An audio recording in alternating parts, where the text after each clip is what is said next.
Welcome back to another episode of NBL Now as we continue to fill the media space with GMs, coaches, and players throughout this offseason. And I'm excited for this one because we haven't heard a lot from Sam McDaniel in recent years, and especially last year as he sat out with injuries. But he joins me now because he's back on the court playing in the NBL 1. Sammy Mac, thank you for jumping on firstly. And how are you doing? It's great to see you back on the court. Yeah, good to see you too, Pete. Thanks for having me. Yeah, doing really well at the moment. Obviously, had a long time on the sidelines, not playing basketball, so it's been really good just to start playing some NBL one and reintegrate myself that way. We'll talk a bit about the Bullets team last year and the excitement building for this year, new coach, understandably. But for maybe those who'd forgotten or perhaps didn't even understand, the injury you suffered last year and straight out of the gates for the Bullets in NBL 25, what was it? And when did you realize I'm going to miss the entire season here? Yeah, so it was actually like a series of injuries. It was the end of the NBL one season. I dislocated my shoulder. It was a pretty bad one. It was dislocated for a couple of hours actually, like just out of place. So it wasn't fun at all. Ended up having that fixed. Didn't do surgery, just rehabbed it. And was back for that first game of the NBL last year. So I played the first game, was feeling really good. And then that following week at practice, the same thing happened. Just kind of got it caught and it popped out again. And at that moment, I kind of knew that it was time for surgery. It's been a bit weak for years now, and judging off everything that the physios were saying the first time it happened, I kind of knew then that my season was unfortunately over. When you come out of the rehab, and you said you leading into game one, all the preseason, all the competitiveness, I'm sure, at training, was there any little doubt in your mind of like, I'm not sure that my shoulder's fully ready to go? Or did you feel that good where you thought, okay, I think we're good to roll here. I'm set for a big year? Yeah, I mean, to be honest, I thought I was good. I've had little tweaks in the past where it kind of comes in and comes out and stuff, and I've been able to recover from it and play a whole season or play, an NBL one season or whatever, and it's been fine. So I had a really good rehab, did a really good job with the strength and conditioning guys and the physios and all that to have it feeling really well. And I did testing on it and did everything right. And so I was pretty confident. And then, yeah, going up against Isaac White, I guess at practice was the downfall, the beginning of the end for my poor shoulder. So, no, it was all good in hindsight, but yeah, just unfortunate, really, the timing of it. You're an ultra competitor, and for everyone who's followed your journey, the way that you fought, obviously, to become who you are as a player and obviously who you are as a person as well. Once you get told, okay, I'm sitting out this season, what is the mental side of it for you? Because I know now you've been doing a little bit of media yourself and your podcast, understanding where you're trying to get to mentally, everything you have to overcome. Was it a battle initially, or did you go straight to, you know what, I need to figure out the best positive way forward mentally for me here and physically, that when I do come back, I'll be better than the player I was before I got hurt? Yeah, it's a good question. I've kind of like touched on it before a little bit, but for me, like the way my mind works, I'm on to the next. What's next? All right.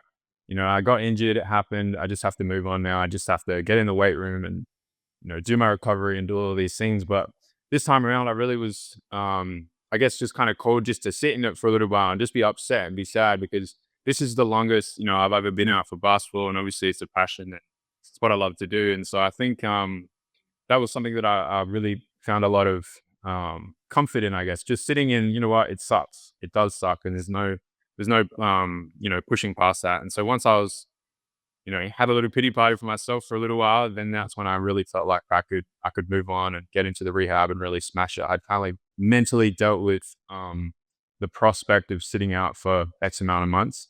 And that's kind of the way that I processed it. And then once I was back in the weight room and back on the court, able to do left-handed stuff mainly, it was I think a lot easier for me to be in that environment. What's it like then when you're sitting there, home games, and you're watching the team? They had the ups and downs last season. When things started to roll offensively, they looked unstoppable. Casey Prather was playing out of his mind. And then everybody was calling us in the media, commentating, man, they need that defensive point of attack guy, which you are. Do you have that sense of frustration or do you see that's where I can make an impact next year and beyond? This is what we're missing, and I'm right here as soon as I get healthy. Yeah, basically, exactly what you said. Like, obviously, super exciting being on the end of that bench last year, watching buckets go in after buckets, and Baden's 51, and just all the cool stuff that happened offensively for us last year. A lot of shootouts, a lot of exciting games. But yeah, there was obviously a bunch of times where I really felt like, just watching from the sideline, oh, like I could have impacted that, or man, just let me guard him, or whatever. Like just that competitive nature, I guess, coming out. It was frustrating at times, but yeah, just kind of put the long run in mind, and think about how I'm going to come back the following season, and do those things that I'm thinking about right now. Now that you're back on the floor and you're playing NBL one, what's a silver lining, I will say, then, from being hurt, sitting out, seeing the way the league went, seeing how the Bullets went, seeing how your rehab's gone, that it's helped you become potentially what we want to see is a better player, a better version of Sam McDaniel than we've seen so far in the NBL. Yeah, absolutely. It just, it kind of re-sparks that fire, I guess. Not that I had lost it or anything, but sitting on the sideline and doing the same old exercises every single day, it sparked something within me, and honestly, like, just made me so grateful, to be able to play basketball for a living, and do what I love. To have it taken away just for even that 6 month period, it was like, oh, okay, like I'm never going to take this for granted again. I'm really going to give it my all and cover all my bases, to become the best player, the best leader, whatever you want to call it, that I can be. A lot of what you do, we talk about being a point of attack defender, is being one of the most physical defenders in the league. When you start to get back on the court and you've got your debut in the NBL one and you're about to get back on there after being away from the game for so long, what's your mindset like? Do you change the approach to the game a little bit just to say, you know what, let's just get through the first couple of weeks? Or are you that type of guy who said, you know what, if I've been given the all clear, I only know one way, and that's to be the most physical, dominant defending guard I can be? Yeah, well, my mind only knows one way, but when you've been out for that long, my body, the first few games is like, whoa, hold on, like slow down a little bit. But no, like honestly, like super excited to just get back into the ball and pressure the ball, and be an active defender and help my team in that way. And obviously, still working on different pieces on the offensive end as well, which is good. And um, getting back into game shape, dealing with the physicality and all of those type of things are kind of on the up, and it feels like I'm slowly getting back used to it. But yeah, to be honest, the first few games I was just like, man, it's just good to be back out here. You're going to blink and we're going to be in NBL 26, and the Bullets still got a few pieces left to put together, but you're only 29 years old. From when you first stepped foot in the NBL to this coming season, looking back, what are you most proud of having achieved in terms of who you are today as an NBL player? Yeah, that's a good question. Obviously, the championship year was pretty awesome. Always good to have a chip by your name, and celebrate that with a team that was, and reminisce on that over the years. But I just think honestly, like resilience, man. Like I was never the most talented player. I was never the most highly touted person or whatever. Um, but just being resilient as the journey's gone on, and continue to take little steps. Sometimes it can feel like it's not progress because you're not seeing numbers change, or you're not getting the props you may feel like you deserve or whatever. But just sticking to it, and knowing that process is eventually going to work out and get you, position you right where you want to be. And I feel like this year I'm in a really good position to take that next leap in terms of being a really, really good defender. You're one of the best defenders in the league since you've been around, and it's fun to see when you're sitting there last year and you're seeing the offensive explosion around everywhere, including the Bullets, obviously. That probably would have been a different conversation of practice, you going against James Bateman, all of that. But when you're seeing these numbers continue to pile up, what's one matchup if you're sitting there being like, man, I'd love to test myself against this right now because they're just going off? And I know the easy answer is Bryce, but is that the easy answer? It's Yeah, it's always Bryce. It's always Bryce. You know why? Because um, he's obviously really good one on one.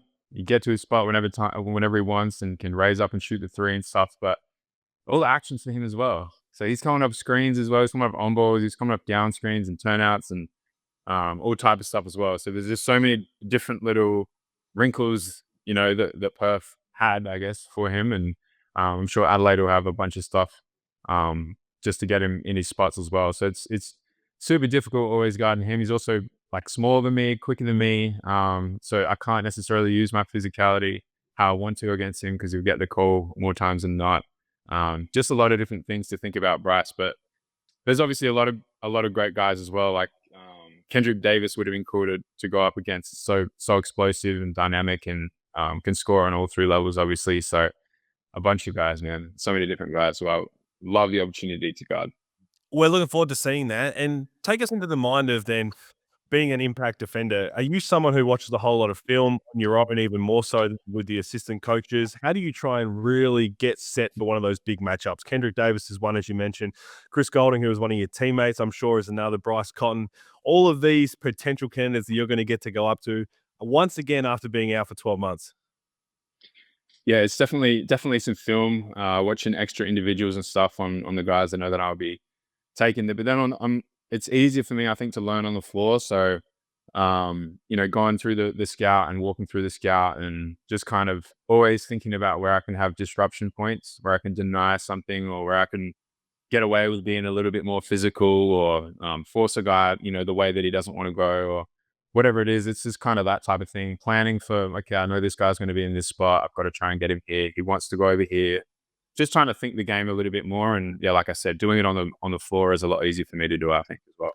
The think the game is such a crucial one. And for anyone who's not following you on social media, they might not have seen it, but you've been talking a lot in the time you've sat out about not just the mental side of the game, but the mental side of life. Why is that so important to you? And how has that helped you become who you are today?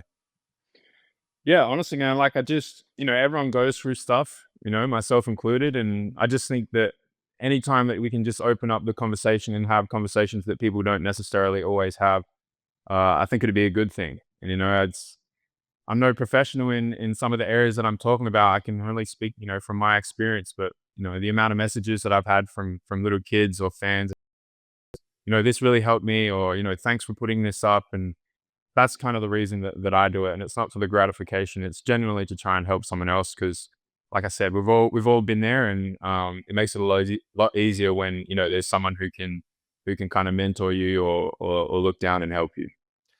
The upcoming season, there's still some holes to fill, as we said, with a new coach, Stu Lash, coming in, some returning prospects. I mean, Casey Prather, what a way to finish the last season. I mean, you know him well prior to coming to the Bullets, but even right now, Tyrell Harrison, what he's doing in Puerto Rico, what potentially could transpire for his career. What are you excited about with the group that's on paper now? Obviously, some big additions to come and a new head coach.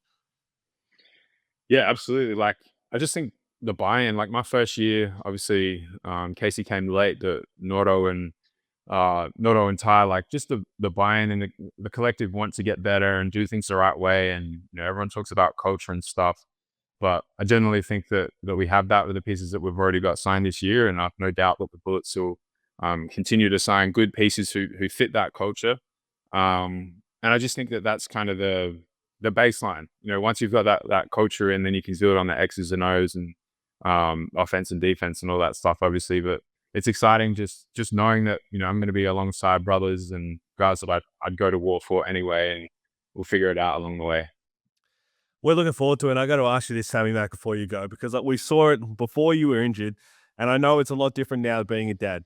But when you get back out on that court the first couple of games and you got the little one running up to you, I feel like that's where it all comes out, and you understand this is exactly where I'm supposed to be right now, and there's no better feeling. Absolutely, man. And this as well, like just, that hug after the game, or, for you, maybe after broadcasting or whatever it is. And just, you know, that feeling that they're proud of you, but you're also proud of them at the same time. This connection, it's all love, and it's just the most incredible feeling. It's hard to describe, but yeah, I'm super excited to get back out there and have Malachi watching. Absolutely. Mate, we can't wait to see you. We're glad to see you back on the court. So, only 3 months or so left until the Blitz, and then we're going to start rolling around with some NBL action. So, mate, great to see you back on the court. Good luck this season. Thanks for that, Pete. Appreciate it.